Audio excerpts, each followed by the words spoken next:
Hello नमस्कार, स्वागत है दोस्तों आप सभी का एक बार फिर से आपके अपने YouTube channel study for win पर। मैं हूं आपका दोस्त अंकित शाह परमार और मैं आपके लिए लेकर आया हूं सीडीपी डेली डोज की क्लास, जहां पर हम लोग डिस्कस करेंगे सीडीपी में पूछे जाने वाले कुछ इंपॉर्टेंट क्वेश्चंस जो कि आपके आने वाले यूपीटीईटी, सीटेट, एमपीटेट और रीट जैसी परीक्षाओं में लाभदायक हो सकते हैं। तो चलिए शुरुआत करते हैं अपने आज के क्लास की। क्लास में आगे बढ़ने से पहले दोस्तों मैं आपको बताना चाहूँगा कि अनअकैडमी लेकर आ गया है लर्निंग फेस्टिवल। जी हाँ दोस्तों, लर्निंग फेस्टिवल। यहाँ पर आपको प्लस सब्सक्रिप्शन मिल रहा है केवल 299 रुपये में। जी हाँ दोस्तों, तो आपके कोई भी भाई बहन हो, कोई भी आपके दोस्त हो जो किसी भी कोर्स अनअकैडमी के किसी भी कोर्स में सब्सक्रिप्शन लेना चाहते हो, अनअकैडमी का कोई भी कोर्स करना चाहते हो, तो उनके लिए गुड न्यूज़ है कि अब आप 45 डे के प्लस सब्सक्रिप्शन के साथ अपनी जर्नी को शुरुआत कर सकते हैं मात्र 299 रुपीज़ में। ठीक है, आपको ऐसा नहीं है कि आपको पहले 6 मंथ्स का 6 मंथ का सब्सक्रिप्शन लेना है या साल भर का सब्सक्रिप्शन लेना है, ऐसा कुछ नहीं है। आप शुरुआत जो है 45 डेज़ के सब्सक्रिप्शन से कर सकते हैं। इसका मतलब ये है कि आप 45 डेज़ का सब्सक्रिप्शन लेकर अनअकैडमी के बारे में अच्छे से जान सकते हैं, वहाँ पर क्लासेस देख सकते हैं, और अगर आपको लगता है कि ये आपके लिए बेनिफिशियल है, वैसे ऑब्वियसली बात है कि आपके लिए बेनिफिशियल होगा, तो फिर आप इसको कंटिन्यू कर सकते हैं। तो या तो आपका कोई छोटा भाई, छोटी बहन या कोई भी आपके नाते रिश्तेदार आईआईटी जेईई की तैयारी करना चाहते हैं, तो वो इस सब्सक्रिप्शन का लाभ उठा सकते हैं। 299 रुपये में मात्र सब्सक्रिप्शन मिल रहा है 45 दिन के लिए। ये वैलिड रहेगा आपका 23 से 30 अप्रैल के बीच में, यानी अगर ये ऑफ़र जो है ये 23 अप्रैल से 30 अप्रैल तक चलने वाला है। तो इसमें आप सब्सक्रिप्शन ले सकते हैं। आपके लिए आईआईटी सब्सक्रिप्शन लेना है या किसी और कोर्स का सब्सक्रिप्शन लेना है, तो आप ये सब्सक्रिप्शन ले सकते हैं। 45 डेज़ के इंट्रोडक्टरी सब्सक्रिप्शन से अपनी तैयारी को शुरू कर सकते हैं मात्र 299 रुपये में। इसके साथ ही अगर आपके कोई छोटे भाई बहन है जो क्लास 8 से लेकर 12th तक की सीबीएसई या आईसीएसई बोर्ड की या किसी स्टेट बोर्ड की तैयारी कर रहे हैं, तो उनके लिए भी ये ऑफ़र अवेलेबल है। 45 डेज़ में का सब्सक्रिप्शन ओनली इन 299 रुपीज़। आपको यहाँ पर लाइव क्लासेस मिलेंगी टॉप एजुकेटर्स के जरिए। 24 घंटे सातों दिन आप अपने डाउट सॉल्व कर सकते हैं, यानी किसी भी समय आप अपने डाउट सॉल्विंग कर सकते हैं। सीबीएसई बोर्ड की प्रिपरेशन मिलेगी, पर्सनलाइज्ड एकेडमिक काउंसलिंग मिलेगी। ये सारी चीज़ें इन 45 डेज़ के सब्सक्रिप्शन में आपको मिल जाएंगी। इसी के साथ साथ ही अगर आपके कोई जान पहचान वाले या आप ही नीट यूजी की तैयारी कर रहे हैं, जी हाँ, डॉक्टर बनना चाहते हैं, नीट यूजी की तैयारी कर रहे हैं, तो उसके लिए भी ये ऑफ़र अवेलेबल है। 45 डेज़ का प्लस सब्सक्रिप्शन रहेगा मात्र 299 रुपये में। तारीख मैं आपको फिर से बता देता हूँ, 23 अप्रैल से 30 अप्रैल के बीच में अगर आप सब्सक्रिप्शन लेते हैं तो ही वैलिड माना जाएगा। इस सब्सक्रिप्शन में आपको live classes, CBSE board preparation guidance, doubt solving, personalised academic counselling, ये सारी चीज़ें मिल जाएंगी। और सब्सक्रिप्शन लेते टाइम आपको कोड यूज़ करना है अंकित 2021। जी हाँ, अंकित 2021। अगर आप ये कोड यूज़ करते हैं तो आपको इस ऑफ़र के जो भी बेनिफिट्स हैं वो मिलेंगे। अंकित 2021 कोड आपको यूज़ करना होगा। सब्सक्राइब अगर आप करना चाहते हैं, अगर ये सब्सक्रिप्शन लेना चाहते हैं, तो डिस्क्रिप्शन बॉक्स में आपको लिंक देखने को मिल जाएगी। डिस्क्रिप्शन बॉक्स पे लिंक दी हुई है, वहाँ पर जाके आप सब्सक्राइब कर सकते हैं। तो बहुत अच्छा है। एक बार और बता देता हूँ आपको, 45 डेज सब्सक्रिप्शन है 299 फॉर आईआईटी जेईई। ठीक है, इसके अलावा 8 से 12th, इसके अलावा नीट यूजी, ये सारी चीज़ें आपको मिल जाएंगी 299 के 45 डेज़ के प्लस सब्सक्रिप्शन पर। और अगर आपको लगता है कि हाँ, यहाँ पर तैयारी उसी तरह से कराई जा रही है जिस तरह से मैं चाहता हूँ, तो इस सब्सक्रिप्शन को आप फिर 45 डेज से एक्सटेंड कर सकते हैं। ये बहुत अच्छा इनिशिएटिव है, बहुत अच्छा मौका है जो अनअकैडमी ने सभी स्टूडेंट्स को दिया है। तो आप लोग इसको ज़रूर, इसका फ़ायदा उठाएं, इसका बेनिफिट उठाएं। मेरा काम था आप तक ये न्यूज़ पहुंचाना, जो कि मैंने पहुंचा दी है। चलिए आगे बढ़ते हैं क्लास में। दोस्तों, आप अगर टीईटी के लिए भी फ्री क्लासेस लेना चाहते हैं अनअकैडमी पर, तो आप मुझे फॉलो कर सकते हैं। अंकित शाह के नाम से आपको मेरा प्रोफाइल मिल जाएगा। कोड मैं आपको बता ही चुका हूँ, अंकित 2021। इस कोड को यूज़ करना है तो आप फ्री क्लासेस अनअकैडमी पर ले पाएंगे और मैक्सिमम डिस्काउंट टीईटी कैटेगरी में भी पा पाएंगे। प्रोफाइल का लिंक डिस्क्रिप्शन बॉक्स में मिल जाएगा। अनअकैडमी पर 2 तरह की क्लासेस अवेलेबल होती हैं साथियों, जैसा कि हम हमेशा आपको बताते हैं, एक फ्री क्लासेस और दूसरी होती है आपकी प्लस क्लासेस। तो एक आपकी फ्री क्लासेस होती हैं और दूसरी होती है प्लस क्लासेस। यहाँ पर आपको थ्योरी मिलती है और यहाँ पर आपको एमसीक्यूज पढ़ने को मिलते हैं, यानी कि दोनों ही क्लासेस मिलकर आपकी तैयारी को बहुत ही अच्छी दिशा दे देती हैं। इसके साथ साथ कई और भी फीचर्स देखने को मिलते हैं जो कि आपको स्क्रीन पर दिखाई दे रहे होंगे। Learn from your favourite educator, complete exam preparation, regular doubt clear session, full syllabus coverage, free test series और हर हफ्ते वीकली फ्री मॉक टेस्ट, जो कि आपकी तैयारी को बनाते हैं और भी ज़्यादा मजबूत। ये मेरा कोड है अंकित 2021। अनअकैडमी ऐप पर आपको इस कोड को यूज़ करना है। ये कोड जो है आपके बहुत काम में आ सकता है, जैसा कि अनअकैडमी लर्निंग फेस्टिवल में ये कोड आप यूज़ कीजिए। इसके अलावा आप किसी और कोर्स का सब्सक्रिप्शन लेना चाहते हैं तो आप ये कोड यूज़ कीजिए, तो आपको मैक्सिमम डिस्काउंट मिलेगा। ठीक है, अगर आप सब्सक्रिप्शन नहीं लेना चाहते, केवल फ्री क्लास करना चाहते हैं, फ्री क्लास करने के लिए भी आप इस कोड को यूज़ कर सकते हैं क्लास को अनलॉक करने के लिए। तो ये कोड, एक कोड कई सारे काम करता है। तो अनअकैडमी ऐप आज ही डाउनलोड करें, ट्राई करें और देखें कि क्या क्या आपको मिलता है अनअकैडमी पर और किस तरह से आपकी तैयारी की जर्नी जो है वो बहुत सिंपल और स्मूथ हो जाती है। चलिए चलते हैं सीधे क्वेश्चंस पर।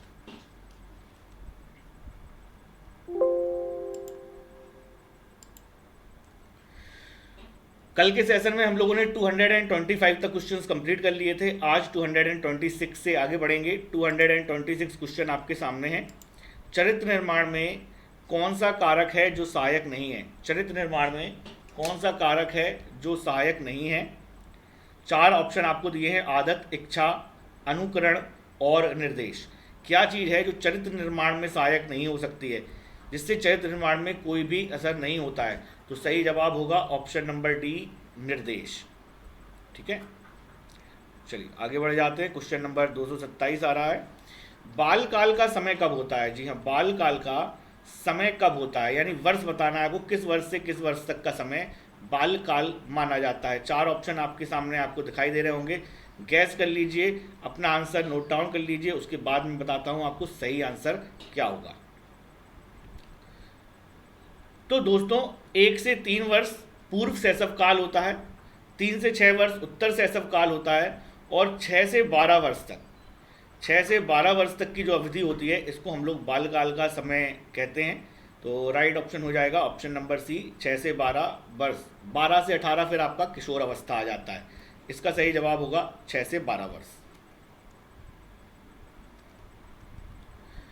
क्वेश्चन नंबर आते हैं 228 पर, जिस आयु में बालक की मानसिक योग्यता का लगभग पूर्ण विकास हो जाता है वह है, यानी यहाँ पर पूछा जा रहा है कि किस उम्र तक बालक की जो मानसिक योग्यता है वो पूरी तरह से विकसित हो जाती है। 4 ऑप्शन आपके सामने हैं, 14 ईयर्स, 11 ईयर्स, 9 ईयर्स या फिर 6 ईयर्स। गैस कीजिए और बताइए कि किस आयु में बालक की मानसिक योग्यता लगभग पूर्ण रूप से विकसित हो जाती है। तो राइट ऑप्शन हो जाएगा ऑप्शन नंबर ए, 14 वर्ष तक। ठीक है, आगे बढ़ते हैं। क्वेश्चन नंबर 229 आ रहा है, कौन से गुण, यहाँ पर 4 ऑप्शन में आपको गुण दिए हैं कई सारे। यहाँ पर पूछा जा रहा है कि अच्छे मानसिक स्वास्थ्य के गुण कौन से नहीं हैं, इसमें से कौन से गुण हैं जो अच्छे मानसिक स्वास्थ्य के नहीं हैं? नियमित जीवन, संवेगात्मक परिपक्वता, आत्मविश्वास और सहनशीलता, बहुत विनीत, स्वयं से सीमित और स्वमूल्यांकन की योग्यता। इनमें से क्या है जो अच्छे मानसिक स्वास्थ्य का निर्धारक नहीं है? गैस कीजिए, आप सभी जानते हैं इसका आंसर क्या होगा। तो जी हाँ, जो सही जवाब होगा वो होगा आपका ऑप्शन नंबर सी, बहुत विनीत और स्वयं में सीमित रहने वाले। जो स्वयं में सीमित रहते हैं, किसी से ज़्यादा घुलते मिलते नहीं हैं, बातचीत नहीं करते हैं, ये अच्छे मानसिक स्वास्थ्य के लक्षण नहीं होते हैं। आगे बढ़ते हैं क्वेश्चन नंबर 230 पर, माँ बाप के साए से बाहर निकलकर अपने साथी बालकों की संगत को पसंद करना किस अवस्था से संबंधित है? कौन सी अवस्था है जब से बच्चे जो है माँ बाप के साए से बाहर निकलना चाहते हैं और अपने दोस्तों वगैरह के साथ जो है टाइम स्पेंड करना चाहते हैं। बताइए सही जवाब क्या होगा? तो जी हाँ, सही जवाब होता है ऑप्शन नंबर बी, पूर्व किशोरावस्था। यानी जब बालक 13-14 साल के हो जाते हैं तो उन्हें लगता है कि अब दोस्तों के साथ घूमा जाए और माँ बाप के साए से निकला जाए। चलिए आगे बढ़ते हैं क्वेश्चन नंबर 231 पर। शैशवावस्था में बच्चों के क्रियाकलाप कैसे होते हैं? शैशवावस्था में बच्चों के क्रियाकलाप कैसे होते हैं? क्वेश्चन नंबर 231, बताएंगे सही जवाब क्या हो जाएगा? शैशवावस्था में बच्चों के क्रियाकलाप कैसे होते हैं? मूल प्रवृत्त्यात्मक होते हैं, संरक्षित होते हैं, संज्ञानात्मक होते हैं या फिर संवेगात्मक होते हैं? किस तरह के क्रियाकलाप शैशवावस्था में बच्चों के द्वारा देखने को मिलते हैं? तो जी हाँ, सही जवाब जो है वो हो जाएगा हमारा ऑप्शन नंबर ए, मूल प्रवृत्त्यात्मक। शैशवावस्था में बच्चों के क्रियाकलाप कैसे होते हैं? तो मूल प्रवृत्त्यात्मक होते हैं। सही जवाब होगा ऑप्शन नंबर ए, मूल प्रवृत्त्यात्मक।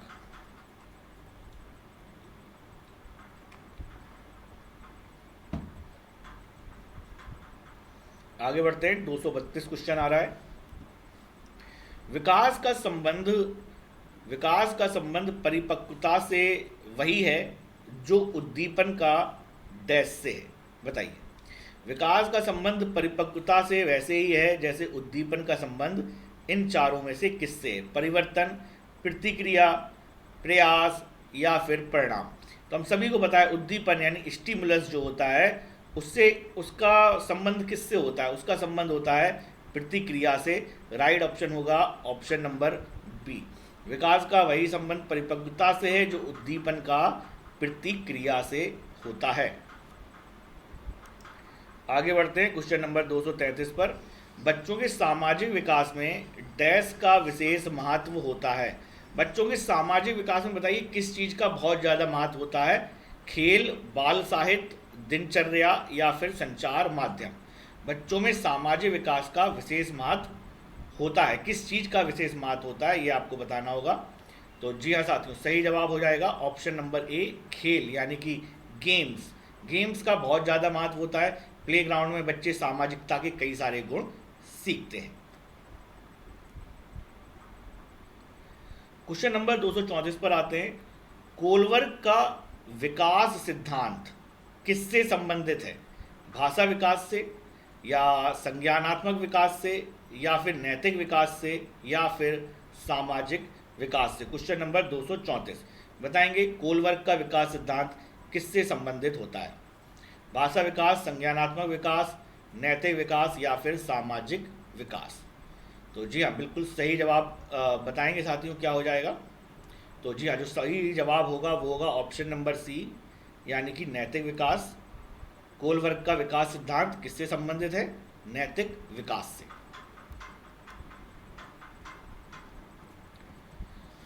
क्वेश्चन नंबर 2, 3, 5 यानी 235 पर आते हैं। था, फा और चा ये ध्वनियाँ हैं। जो ध्वनि जो है वो भाषा का सबसे छोटा रूप होती है, इसी से भाषा शुरू होती है। तो आपको बताना है कि ये भाषा का कैसा रूप है? स्वनिम है, रूपिम है, लेखिम है या फिर शब्दिम है? किस तरह का रूप है ये? तो भाई हमारे मुंह से निकलने वाली अलग अलग ध्वनियाँ जो मिलकर शब्द बनाती हैं, फिर शब्द मिलकर वाक्य बनते हैं और वाक्य से भाषा बनती है। तो जो ध्वनियाँ होती हैं वो सबसे छोटी इकाई होती है भाषा की, और इस सबसे छोटी इकाई को स्वनिम के नाम से जाना जाता है। राइट ऑप्शन होगा ऑप्शन नंबर ए, स्वनिम।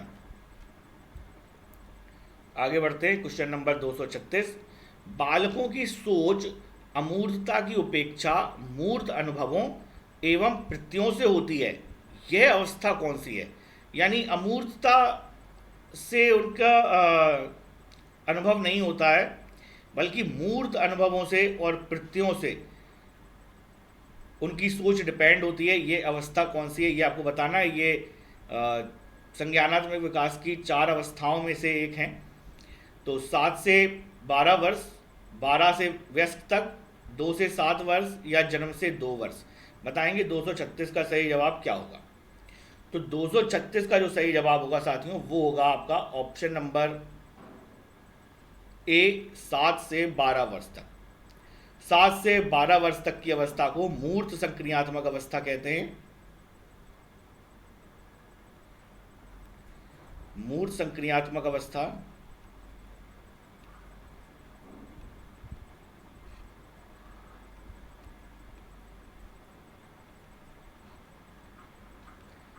चलिए आगे बढ़ते हैं। 236 के बाद आ रहा है 237 क्वेश्चंस सारे ही बहुत इंपॉर्टेंट हैं। इनमें से कई क्वेश्चन यूपी टेट 2021 में पूछे जा चुके हैं, एमपी टेट में भी पूछे जा चुके हैं और रीट में भी पूछे जा सके हैं। इसलिए सभी क्वेश्चंस को ध्यान से पढ़िएगा क्योंकि ये क्वेश्चंस आपके बहुत ज़्यादा काम में आने वाले हैं। निम्न में से कौन पियाजे के अनुसार बौद्धिक विकास का निर्धारक तत्व नहीं है?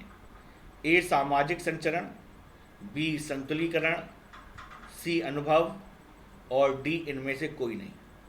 क्या है जो पियाजे के अनुसार बौद्धिक विकास का निर्धारक तत्व नहीं होता है? Question number 237। तो जी हाँ, जो सही आंसर होगा वो होगा ऑप्शन नंबर ए यानी कि सामाजिक संचरण। क्वेश्चन नंबर 238 पर आते हैं। बहुत ध्यानपूर्वक क्वेश्चन पढ़िएगा, क्वेश्चन पढ़ के ही आंसर समझ में आ जाएगा आपको। भले ही आपने ये पहले कभी पढ़ा हो या ना पढ़ा हो, लेकिन फिर भी आपका कॉमन सेंस इस आंसर को आपको बता देगा। एक क्रिकेट खिलाड़ी अपनी गेंदबाजी के कौशल को विकसित कर लेता है, यानी कि वो अच्छी बॉलिंग करना शुरू कर लेता है। तो क्या उसकी इस बॉलिंग करने की प्रैक्टिस से उसके बल्लेबाजी के कौशल को प्रभावित नहीं करता है? मतलब ऐसा नहीं है कि उसकी बल्लेबाजी बिगड़ गई या बल्लेबाजी सुधर गई गेंदबाजी सीखने से। तो इसे हम लोग क्या कहेंगे? विधेयात्मक प्रशिक्षण अंतरण, निषेधात्मक प्रशिक्षण अंतरण, शून्य प्रशिक्षण अंतरण या फिर इनमें से कोई नहीं। ये ट्रांसफर ऑफ लर्निंग है, यानी गेंदबाजी सीखी लेकिन उससे बल्लेबाजी पे ना तो कोई खराब असर पड़ा, ना तो बल्लेबाजी भूल गया, ना ही उसकी बल्लेबाजी सुधर गई। तो ये कैसा अंतरण होगा, कैसा स्थानांतरण होगा अधिगम का, ये आपको बताना है। तो दोस्तों जब ना नुकसान हुआ ना फायदा हुआ तो ये होगा आपका शून्य प्रशिक्षण अंतरण, यानी कि कोई भी अफेक्ट नहीं पड़ा, शून्य अफेक्ट रहा, शून्य प्रशिक्षण अंतरण। क्वेश्चन नंबर 238 सी ऑप्शन बिल्कुल सही होगा। क्वेश्चन नंबर आते हैं 239 पर। विकासात्मक बाल मनोविज्ञान का जनक किसे माना गया है? विकासात्मक बाल मनोविज्ञान का जनक किसे माना गया है? फ्राइड को, ब्रूनर को, जीन पियाजे को या फिर केली को? विकासात्मक बाल मनोविज्ञान का जनक किसको माना गया है? तो जी हाँ, सही जवाब होगा ऑप्शन नंबर सी, जीन पियाजे। बालक की अभिवृद्धि जैविकीय नियमों के अनुसार होती है, यह कथन किसका? यानी बालक की जो ग्रोथ है वो उसके बायोलॉजिकल जो नियम है उस पर डिपेंड होती है, यानी कौन कितना लंबा होगा, कौन कितना छोटा होगा, उसकी ग्रोथ कैसी होगी, ये बेसिकली सब बायोलॉजिकल जैविकीय नियम के अनुसार होता है। यह कथन किसका है?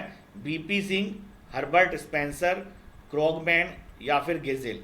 बताइए, बालक की अभिवृद्धि जैविकीय नियमों के अनुसार होती है, यह कथन किसका है? Question number 240। जी हाँ, तो क्वेश्चन नंबर 240 का जो सही जवाब होगा वो होगा ऑप्शन नंबर सी, क्रोगमैन।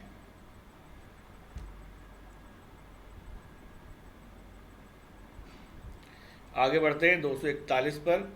निम्न में से कौन है, निम्न में से क्या है जो मानव को सबसे अधिक प्रभावित करती है? सबसे ज़्यादा अधिक मानव को प्रभावित क्या करता है? वंश परंपरा, वातावरण, उक्त दोनों या दोनों नहीं? मानव को सबसे अधिक क्या प्रभावित करता है? वंश परंपरा, वातावरण, दोनों या दोनों ही नहीं? तो जी हाँ, मानव के विकास में वंश परंपरा का जितना हाथ होता है उतना ही वातावरण का होता है। तो हम कह सकते हैं कि राइट ऑप्शन हो जाएगा ऑप्शन नंबर सी, यानी कि दोनों। आगे बढ़ते हैं 242 पर। पैतृक गुणों के हस्तांतरण के सिद्धांतों को किसने स्पष्ट किया था? बताओ भाई। पैतृक गुणों के, आपने देखा है ना कि बच्चों में माता पिता के लक्षण या गुण आ ही जाते हैं, है ना? तो ये गुणों का हस्तांतरण के सिद्धांत को किसने स्पष्ट किया? डार्विन, मेंडल, रूसो या फिर लॉक। क्वेश्चन नंबर 242, बताएंगे सही जवाब क्या होगा। तो जी हाँ, बिल्कुल सही आंसर दिया है, राइट ऑप्शन हो जाएगा ऑप्शन नंबर बी, मेंडल ने। क्वेश्चन नंबर 243 पर आते हैं। इन चारों में से एक व्यक्ति ऐसे हैं जो मनोवैज्ञानिक नहीं है, जॉन डीवी, वॉटसन, हल और स्किनर। उनका नाम बताना है आपको जो मनोवैज्ञानिक नहीं है। तो जी हाँ, राइट ऑप्शन होगा option number A, John Dewey. John Dewey एक मनोवैज्ञानिक नहीं बल्कि एक दर्शन शास्त्री थे।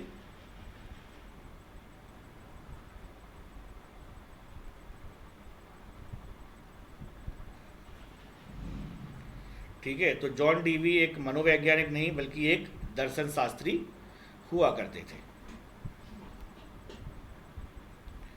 आगे बढ़ते हैं क्वेश्चन नंबर 244 पर। उत्तर बाल अवस्था की विशेषता क्या है। उत्तर बाल अवस्था, यहाँ पर बाल अवस्था को दो भागों में बांट दिया गया है, पूर्व बाल अवस्था और उत्तर बाल अवस्था।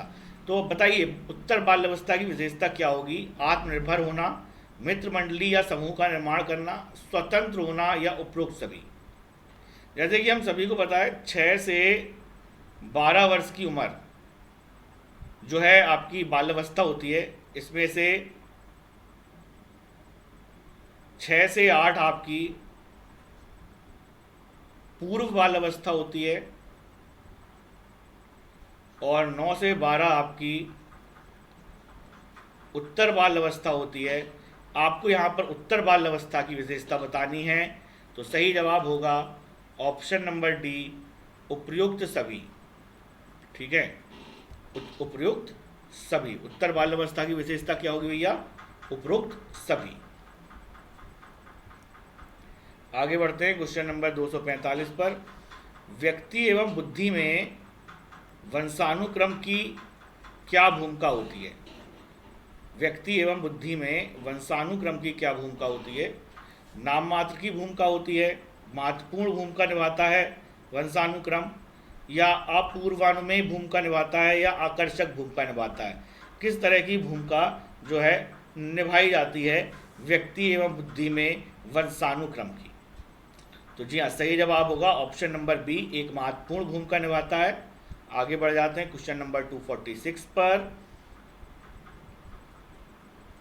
बालक के सामाजिक विकास में सबसे महत्वपूर्ण कारक कौन सा है। बालक के विकास में, सामाजिक विकास में सबसे महत्वपूर्ण कारक क्या होगा। जातिवाद, अनुवांशिकता, वातावरण या फिर विद्यालय। तो दोस्तों बालक के सामाजिक विकास में जो सबसे महत्वपूर्ण कारक होगा वो होगा उसका वातावरण, जिस वातावरण में वो निवास करता हो। आगे बढ़ते हैं क्वेश्चन नंबर 247 आ रहा है। लड़कियों में बाहरी परिवर्तन किस अवस्था में होने लगते हैं। बाहरी परिवर्तन से मतलब उनके शरीर में जो आकार में परिवर्तन होता है, उन परिवर्तनों की बात हो रही है। तो लड़कियों में, अब अगर बाल अवस्था में देखें तो लड़के और लड़कियों के शरीर में कोई खास अंतर नहीं होता है, लेकिन केवल जननांग को छोड़ दिया जाए तो। लेकिन जैसे ही किशोर लड़कियां बड़ी होती हैं तो उनमें कई सारे अंतर देखने को मिलने लगते हैं। तो आपको बताना होगा कि जो अंतर होते हैं वो किस अवस्था में होना शुरू होते हैं, शैशवावस्था में, बाल अवस्था में, किशोर अवस्था में या फिर प्रौढ़ अवस्था में। तो जी हाँ, लड़कियों में बाल परिवर्तन किस अवस्था में होने लगते हैं। तो क्वेश्चन नंबर 247 का सही जवाब होगा ऑप्शन नंबर सी, किशोर अवस्था। ठीक है, लड़कियों में बाल परिवर्तन किशोर अवस्था में होने लगते हैं। क्वेश्चन नंबर 48 पर आते हैं। भाषा विकास के विभिन्न अंग कौन कौन से हैं। भाषा विकास के विभिन्न अंग कौन कौन से हैं। अक्षर ज्ञान, सुनकर भाषा समझना, ध्वनि उत्पन्न करके भाषा समझना, या उपयुक्त सभी। तो जी हाँ दोस्तों, यहाँ पर हम लोग कह सकते हैं डी ऑप्शन हमारा सही हो जाएगा, उपयुक्त सभी, क्योंकि सभी अंग जो है भाषा विकास के हैं। चलिए आगे बढ़ते हैं। क्वेश्चन नंबर 49 आ रहा है। लैमार्क ने अध्ययन किया था, आपको बताना है कि लैमार्क ने किसका अध्ययन किया था। लैमार्क ने किसका अध्ययन किया था। स्कूल का, वातावरण का, समाज का या फिर वंशानुक्रम का? लैमार्क ने किसका अध्ययन किया था? बताइए। तो सही जवाब हो जाएगा, लैमार्क ने अध्ययन किया था वंशानुक्रम का। राइट ऑप्शन होगा ऑप्शन नंबर डी, वंशानुक्रम। क्वेश्चन नंबर 250 पर आते हैं। अवांछनीय संवेग, अवांछनीय संवेग क्या है? प्रेम, दगा, घृणा या फिर आश्चर्य? तो यहाँ पर अवांछनीय संवेग है दगा, यानी धोखा। ठीक है भाई, समझ गए? दगा यानी कि धोखा।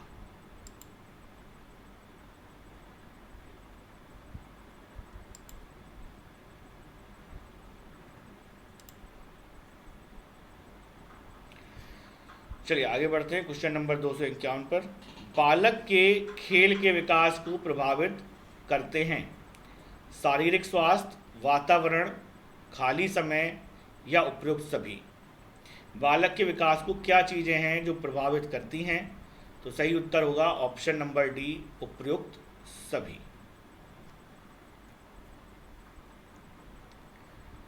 निम्न ग्रंथि के दोषपूर्ण कार्य के कारण व्यक्ति का लैंगिक विकास उचित रूप से नहीं हो पाता है। बताइए कौन सी ग्रंथि है जिसके सही से कार्य ना करने के कारण व्यक्ति का लैंगिक विकास उचित रूप से नहीं हो पाता है? 4 ग्रंथियां दी हुई हैं, थायराइड ग्रंथि, पिट्यूटरी ग्रंथि, थाइमस और पीनियल ग्रंथि। इसमें से क्या होगा सही जवाब? तो जी हाँ, राइट ऑप्शन हो जाएगा ऑप्शन नंबर डी, पीनियल ग्रंथि।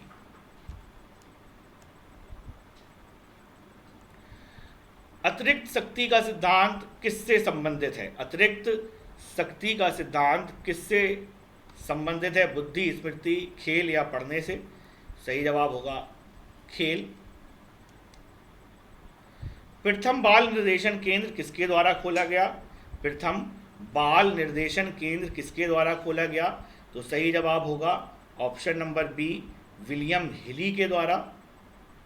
प्रथम बाल निर्देशन केंद्र किसके द्वारा खोला गया? विलियम हिली के द्वारा। आगे बढ़ते हैं, क्वेश्चन नंबर आ रहा है 255 और ये आज के सेशन का लास्ट क्वेश्चन होगा। इसके आगे क्वेश्चन हम लोग नेक्स्ट सेशन में करेंगे। संरचनात्मक अधिगम सिद्धांत जोर देता है शिक्षक की तानाशाही भूमिका पर, विषय सामग्री के रहने पर, विद्यार्थियों द्वारा नवीन ज्ञान की संरचना पर या फिर अनुकरण पर? क्वेश्चन नंबर 255, संरचनात्मक अधिगम सिद्धांत किस चीज़ पर जोर देता है? तो सही जवाब होगा, आप लोगों ने गैस कर लिया होगा, सी ऑप्शन, विद्यार्थियों द्वारा नवीन ज्ञान की संरचना पर जोर देता है संरचनात्मक अधिगम। इस तरह से आपके 30 इंपॉर्टेंट क्वेश्चन CDP यानी बाल विकास के पूरे होते हैं। आई होप आपको क्लास पसंद आई हो। अगर पसंद आई हो तो लाइक शेयर जरूर कीजिएगा और चैनल पर नए हो तो सब्सक्राइब करना मत भूलिएगा। आपके सब्सक्रिप्शन से, लाइक और शेयर करने से सपोर्ट और मोटिवेशन बना रहता है आपके लिए अच्छी क्लासेस लेकर आने का। इसी के साथ आप लोगों से विदा लेता हूँ। जय हिंद, जय भारत, नमस्कार साथी।